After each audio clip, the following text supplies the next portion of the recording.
मंदः श्रुत्वापि तद्वस्तु न जहाति विमूढ़ताम् निर्विकल्पो बहिर्यतनात् अंतर्विषय लालसः।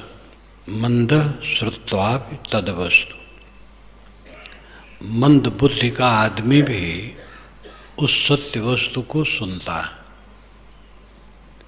लेकिन न जहाति विमूढ़ताम्, अपनी मूर्खता नहीं छोड़ता है। साधारण आदमी भी आत्मज्ञान की बात को सुनता है। तद्वस्तु, वह वस्तु, आत्मा, स्वस्वरूप की बात मूर्ख भी सुनता है,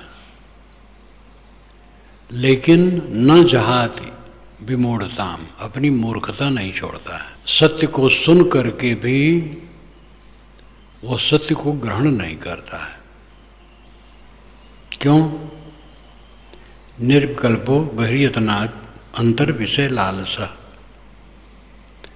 बाहरी यत्न करके निर्विकल्प होने का वो ढोंग करता है, समाधि लगाता है,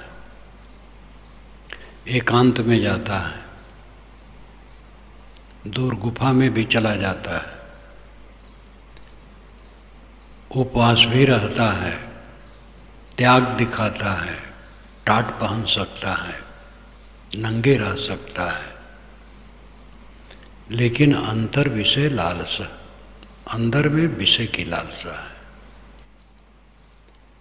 काम भोग ही केवल विषय नहीं है, प्रतिष्ठा की लालसा है। हमें लोग बड़ा माने, सबसे श्रेष्ठ हम ही को माने, ये उसके अंदर में लालसा रहती है। और जब तक दुनिया की ख्वाहिश है तब तक तद्वस्तु में स्थित नहीं होगी। मंदः श्रुत्वापि तद्वस्तु, तद्वस्तु, वह वस्तु, वह तत्व, निज स्वरूप जो सबका वंदनीय है। आत्मा ही सबका वंदनीय है, आत्मा ही सबका प्रियतम है, आत्मा ही के लिए सब कोई सब कुछ चाहते हैं और कोई किसी को नहीं चाहता है। सब दिखावा है, कोई किसी को नहीं चाहता है। सब आत्म सुख चाहते हैं, आत्म सुख के लिए हम सब चाहते हैं, और जिसमें आत्म सुख न हो उसको हम तृण के तुल्य समझ करके छोड़ देते हैं। यह सब जगह दिखाई देता है। दुनिया में जहाँ बहुत राग किया जाता है और जब लगता है उसमें सुख नहीं है तो आदमी छोड़ देता है, और जहाँ सुख की कल्पना करता है वहाँ जुड़ जाता है उसकी कल्पना। सुख बाहर कहीं है ही नहीं, सुख तो है सुख छोड़ देने में। जहाँ तक आज तक सुख माना गया है उसकी लालसा छोड़ देना सुख है। सुख की लालसा का अंत ही सुख है। सुख ऐसा लालसा है जो फंसा फंसा करके जीव को मारता है। सुख के चक्कर में ही सब दुखी है। सुख का चक्कर छूट जाए दुख खत्म हो जाए। तो मूढ़ आदमी भी ज्ञान की बात सुनता है, लेकिन रहता है जहाँ का तहाँ। वैसे लोभ, वैसे क्रोध, वैसे काम, वैसे मोह, वैसे कटवचन, वैसे दुर्व्यवहार। वो बाहर से अपने को योगी दिखाना चाहता है, सिद्ध दिखाना चाहता है। निर्विकल्प बहिर्यतनात्, बाहरी यत्न करके, बाहरी दिखावा करके बताना चाहता है मैं निर्विकल्प समाधि में हूँ, लेकिन अंतर विषय लालसा, अंतर में विषय की लालसा है। ये ढोंग। ज्ञानाद गलित कर्म यो लोक दृष्टया कर्म कृत नापनोति अवसरम कर्तुम वक्तुमेव न किंचन। लेकिन ज्ञान द्वारा जिनके कर्म गल गए हैं वे लोक देखने के अनुसार कर्म करते हैं, लेकिन उनको कर्म करने और उसकी बात करने के लिए कोई अवसर नहीं है। न आपनोति अवसरम कर्तुम भक्तुमेव न किंचन। ज्ञान द्वारा जिसके कर्म संस्कार गल गए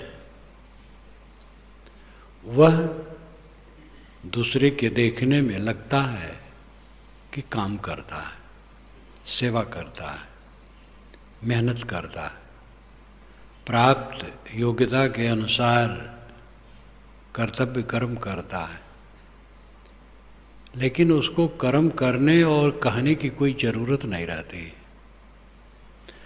मैं कर्म करता हूँ बताने की आवश्यकता नहीं रहती है, अवसर ही नहीं रहता है। न आपनोति अवसरम कर्तुम वक्तुमेव न किंचन।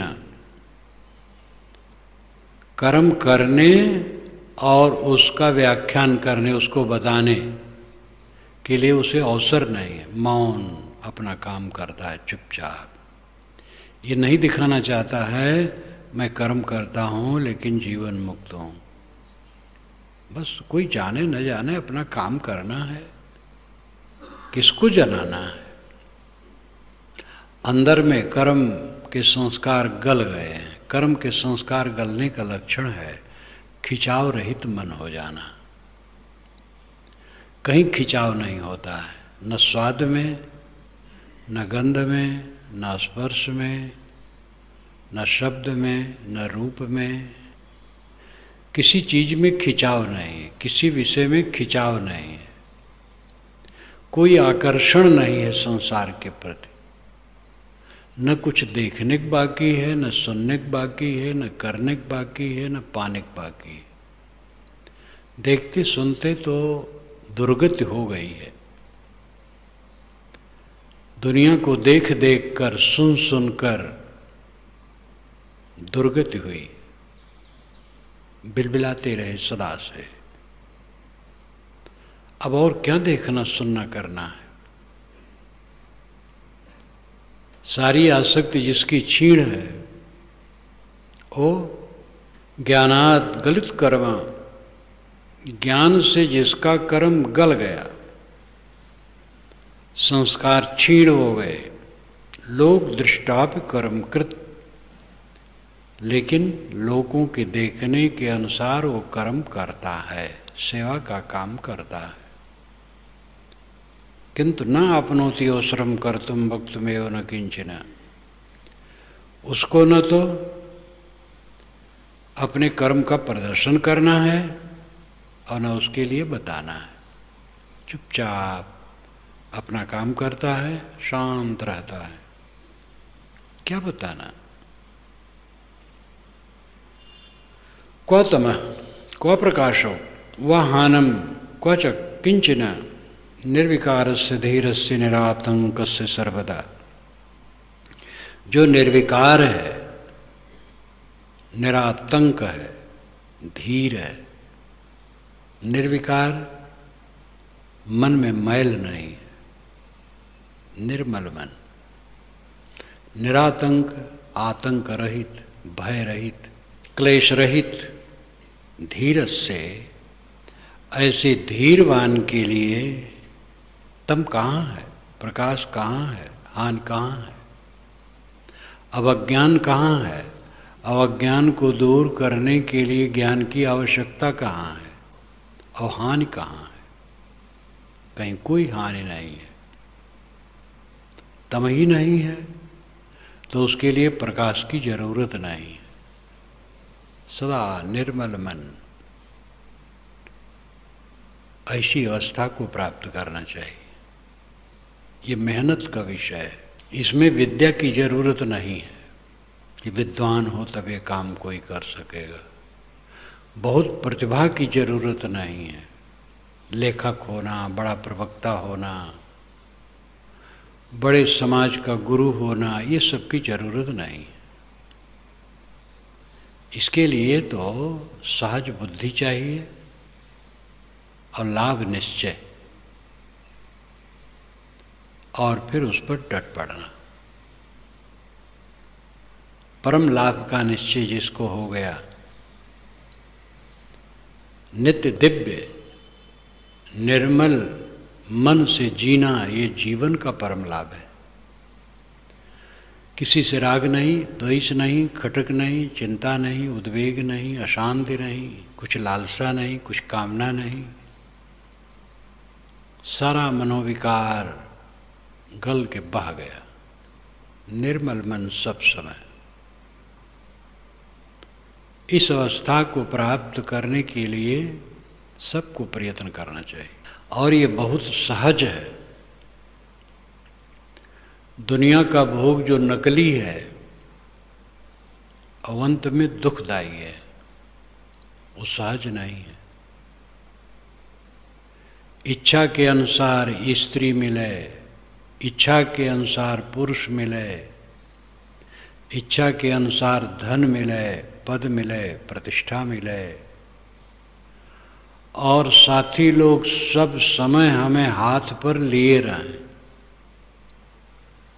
जैसे मैं कहूँ उसी इशारे पर सब नाचते रहें। ये कभी किसी का होने वाला है? जो साथ बारात के लोग होंगे वे इंसान होंगे, मनुष्य होंगे, चेतन होंगे। उनकी अपनी इच्छाएं होंगी, अपना अहंकार होगा, अपनी आदतें होंगी। वे अपने ढंग से रहेंगे। उनके साथ समता से बरतो। सबको उंगली पर नचाने की चेष्टा न करो, हिल मिल के रहो, समता से रहो। और जैसे चाहते हो वैसे कुछ मिलेगा नहीं।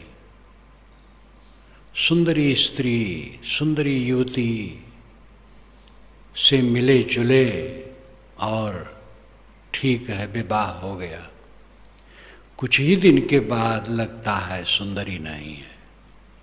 जितनी सुंदरी चाहते थे, एक बार तो मन खिंच गया था बड़ी सुंदरी, लेकिन अब सुंदरी नहीं लगती। ऐसी स्त्री को पुरुष सुंदर नहीं लगता है, फिर पीछे कुछ थोड़ा मोड़ा सुंदर उंदर हो, स्वभाव उल्टा है, खटकता है, बात बात में खटक, बच्चा ही नहीं पैदा होता है, पैदा हुआ रोगी निकल गया, जवान हुआ मनमानी हो गया। कहीं शांति है दुनिया में? भोग के पीछे भागने वाला जलने के सिवा कुछ नहीं पाएगा, जलता रहेगा। सब कुछ का त्याग, कुछ नहीं चाहिए। विवेक से जियो, सबके साथ सुंदर बर्ताव करो, सेवा करो, मेहनती रहो, प्रसन्न रहो, निर्मल मन रखो, सबसे सिर झुका के रहो। किसी को उंगली पर नचाने की बात नहीं, स्वयं सिर झुका के रहने की बात। सबका सहना, सबका सहना और किसी को सहाने की चेष्टा न करना। यदा क्षमते सर्वम ब्रह्म संपत्तते तदा। यदा क्षमते सर्वम, जो सब कुछ सह लेता है, क्षमते सह लेना, सर्वम सब कुछ, उल्टा सीधा, जो सबका सब कुछ सह लेता है, ब्रह्म संपद्यते तदा, तब वो ब्रह्म हो जाता है, महान हो जाता है। महान हो जाने का मतलब थोड़ा है कि गद्दी नसीन हो जाता है। गद्दी नसीन कोई महान होता है? वो एक व्यवहार है। महान है जिसका मन हरदम क्लेश रहित है, दुख रहित मन वाला महान है। निर्विकारस्य धीरस्य निरातंकस्य सर्वदा, जो सर्वदा निर्विकार मन का है, भय रहित है, अंदर का संदेह और दुख कुछ नहीं है, धीरवान है, उसके लिए अंधकार कहाँ, प्रकाश की जरूरत कहाँ, हानि कहाँ? हानि कुछ है ही नहीं। क्वा धैर्यम, क्वा विवेकित्वम, क्वा तंकताप हुआ अनिर्वाच्य स्वभावस्य निस्वभावस्य योगिना। उस ज्ञानी का स्वभाव अनिर्वाच्य होता है, उसका निर्वचन कथन नहीं हो सकता है, क्योंकि निस्वभाव से होता है, उस स्वभाव से ऊपर होता है। वो तो अपनी स्थिति में सब समय रहता है, इसलिए वो निस्वभाव होता है और अनिर्वचनीय स्वभाव होता है। दो बात कहते हैं ऋषि, निस्वभावस्य और अनिर्वचनीय स्वभावस्य। निस्वभाव होता है, उसका कुछ संसारी स्वभाव नहीं होता है, इसलिए उसका निर्वचन कथन हम नहीं कर सकते हैं। उसके लिए ये प्रशंसा करना कि धैर्यवान है, विवेकवान है, भय रहित है, इसकी क्या जरूरत है? जब चंचलता है ही नहीं, अविवेक है ही नहीं, भय है ही नहीं, तो उसके विपरीत सद्गुणों का बखान करने को वहां क्या गुंजाइश है? सद्गुण उसका जीवन बन जाता है। बच्चे जब बकाई बकाई चलते हैं घुटने के बल और थोड़ा थोड़ा उठ के चलने लगते हैं, माता उंगली पकड़ा करके चलाती है, तो माता कहती वाह बच्चा, हमारा बच्चा चल रहा है। वो भी खूब खुश होता है, मैं चल रहा हूं। 2-4 कदम चला, फिर गिर पड़ा,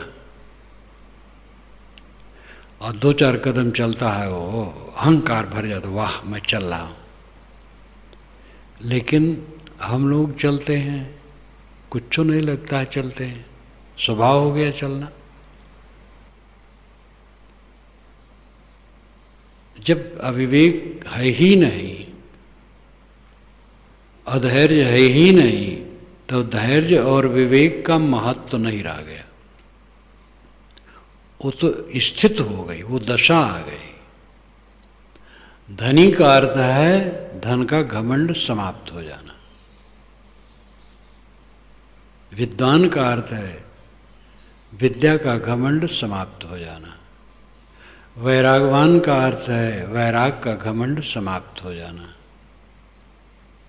सद्गुण का कोई घमंड नहीं है, दुर्गुण है ही नहीं, और सद्गुण जीवन का स्वरूप बन गया। अब उसके लिए अलग से घमंड करने की कोई गुंजाइश नहीं। नकलीपन में घमंड होता है, थोड़ा धन पा गए तो इतराते हैं।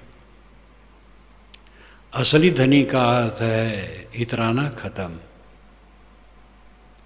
बहुत धनी आदमी जब उसकी समझदारी हो जाती और धन की पोल पट्टी देख लेता है तो धन से उग्लान करता है, अहंकार नहीं होता है। धन तो उपद्रव का घर है, जितना धन बढ़ेगा उपद्रव बढ़ेगा। फिर वो विनम्र हो करके उसके द्वारा जो संभव हो वो सेवा करता है, घमंड नहीं करता है। जितना घमंड होता है औपाधिक वस्तुओं का, औपाधिक वस्तुओं का यानी संबंधित वस्तुओं का। आत्मा का घमंड होने की कोई गुंजाइश नहीं। आत्मअस्तित्व, आत्मा तो आत्मअस्तित्व मात्र है, उसमें कोई विशेषण नहीं है, निर्विशेष है। निर्विशेष का अहंकार नहीं होता है, सविशेष का होता है। मिट्टी पड़ी है, कोई बात नहीं, लेकिन मिट्टी का एक घड़ा बना दिया जाए, अब वो घड़ा से हमारा जुड़ाव हो गया। मिट्टी पड़ी थी, कुछ नहीं। सामान्य में अहंकार नहीं होता है, विशेष में अहंकार होता है। और विशेष जितना है सब निर्मित है, सब संबंधित है, वो टूट फूट करके फिर लीन हो जाने वाली चीज़ें हैं। जहाँ तक अहंकार का आधार है वो पानी के बुलबुले की तरह है, और उनसे जीव का कोई संबंध स्थिर नहीं है। सारे अहंकार की पूल पट्टी ये है कि जिसका हम अहंकार करते हैं तत्वतः वो है ही नहीं। बड़े बड़े देहाभिमानी गल के थोड़े दिन में बह गए। जो गुर्राते थे, अपने सामने किसी को नहीं समझते थे, वो जल के गल के खत्म हो गए। ये नज़रों नज़र देखा जाता है।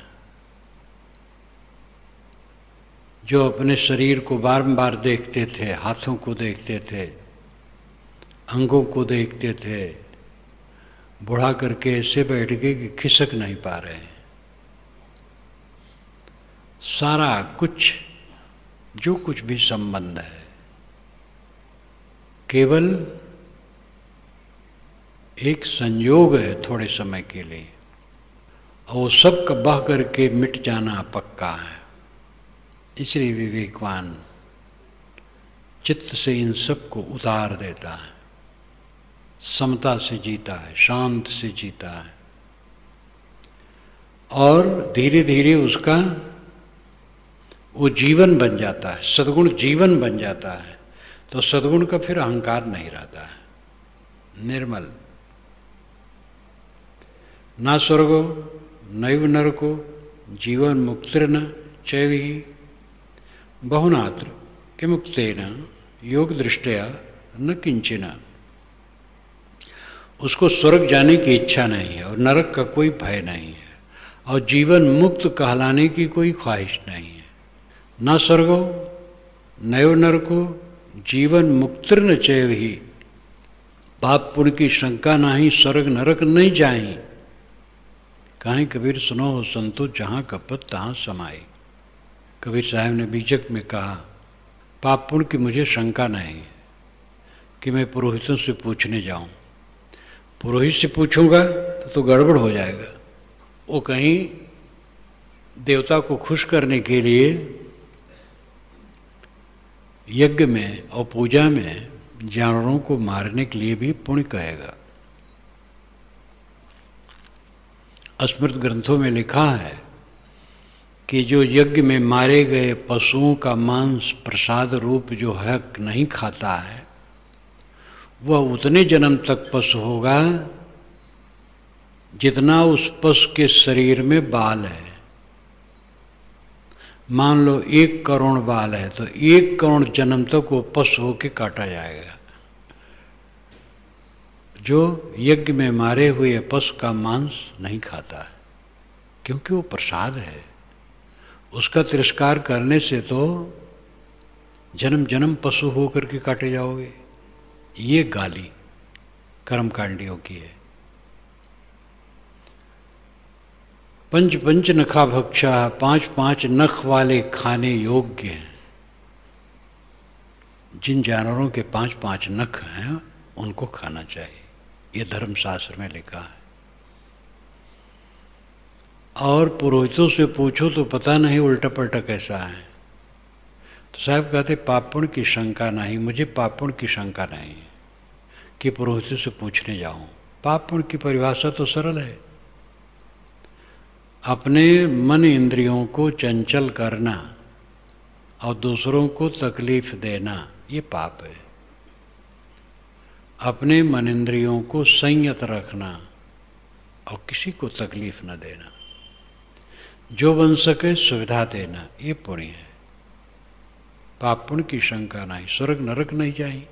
स्वर्ग नरक जाने की हमें जरूरत नहीं है।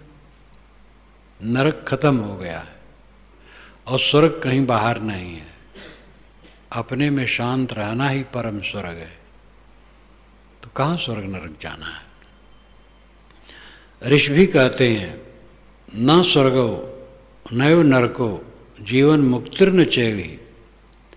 उसके लिए स्वर्ग नहीं है, नरक नहीं है और उसे जीवन मुक्त कहलाने की कोई ख्वाहिश नहीं है। बहुनात्र के मुक्तेन योग दृष्टया न किंचिना। बहुना अत्र किम उक्तेन। यहाँ बहुत क्या कहा जाए इसके विषय में। योग दृष्टि वाले पुरुष के लिए कुछ कुछ भी भय और शोक मोह नहीं है, न किंचना, कुछ भी बाकी नहीं है, कोई भ्रम नहीं, कोई संदेह नहीं, कोई कल्पना नहीं। देह में है, दुनिया दिखाई देती है, आजकल में देह खो जाएगी और दुनिया का पता नहीं रहेगा। चाहे दुनिया से हार के जाओ चाहे जीत के जाओ, जाना पक्का है। जीत के जाओ सुखी हो जाओ, हार के जाओ दुखी रहो। हार के तो जन्म जन्म से जा रहे हो, अनादिकाल से जब जब आए हो हार के गए हो। इस जीवन में गुरु दरबार मिला है, अब भी हार के जाओ तो इससे अधिक तौहीन और क्या होगी। अब हार के न जाओ, जीत के जाओ। जीत लो मन को, भोगों की इच्छा त्याग दो। इस मैक देह में काम नहीं होशियार का, इस शराब खाने में होशियार की कोई जरूरत नहीं। द्रौपदी ने कस के छाड़ा है युधिष्ठिर को। धाता विधाता को नमस्कार है, जिसने आपकी बुद्धि भ्रष्ट करके जुआ में लगा दिया है। इतने जोर से कही है, ईश्वर ही सब कुछ कराता है। कठपुतली हैं सब ईश्वर करा रहा है। ये तो लगता है जैसे पत्थर से पत्थर काटा जाए, लोहा से लोहा, लकड़ी से लकड़ी। तो ऐसे ईश्वर प्राणी से प्राणी को कटवा रहा है। और जब कर्म सिद्धांत सच है तो क्या ईश्वर को भोगना नहीं पड़ेगा ये सब? ऐसा वो कही है अद्भुत उलझी हुई बात। ईश्वर सब करवाता है। पुरुषार्थ पर ध्यान देना चाहिए, स्वयं कर्तव्यनिष्ठ बनो। उसने कहा, मेरे पिता द्रुपद के पास एक ब्राह्मण आते थे और वह आचार्य बृहस्पति का विचार बताते थे और मैंने सुना था। पिताजी की गोद में बैठ करके मैंने उनका विचार सुना था। चारवाक, जो आगे चल करके चारवाक कहा गया है, तो उनकी पहचान तो बस रणंकृता घृतम पिबेत रह गई है। मर जाने के बाद कुछ नहीं, पैसा नहीं तो कर्ज लेके घी पियो, मरने के बाद कुछ रहते ही नहीं, क्या चिंता। ये मजाक किया गया है। आचार्य बृहस्पति का विचार बड़ा ऊंचा था। आलसियों, कर्महीनों, पाखंडियों का वे खंडन करते थे और परिश्रम पर जोर देते थे। ईश्वर ईश्वर कहने वाले की वो निंदा करते थे। कर्मशील बनो, स्वयं मेहनती बनो। आगे चल कर के उनके अच्छे विचार लुप्त हो गए लोगों में और उनका मजाक उड़ाया जाने लगा। वो सारा प्रसंग आया है। मक्खली गोसाल, अजित के स्कंबल और अनेक ऐसे दार्शनिक थे जिनके विचारों का बोलबाला था। बुद्ध वचन में, जैन वचन में सब आता है। महाभारत में वहाँ वो सब आया है। पूरा खाका है। हठवाद, यदृच्छावाद। यदृच्छावाद ये नहीं जैसे स्वाभाविक जो हो जाए। सूत की गोली खुली, एक सिरा पकड़े और एक गोली खुली, खुलते खुलते सब खुल गई, जीवन खुल गया, बस दुखों में खत्म हो गया। और है इसमें क्या? अनेक वाद थे। उन कई वादों की चर्चा उसमें आती है।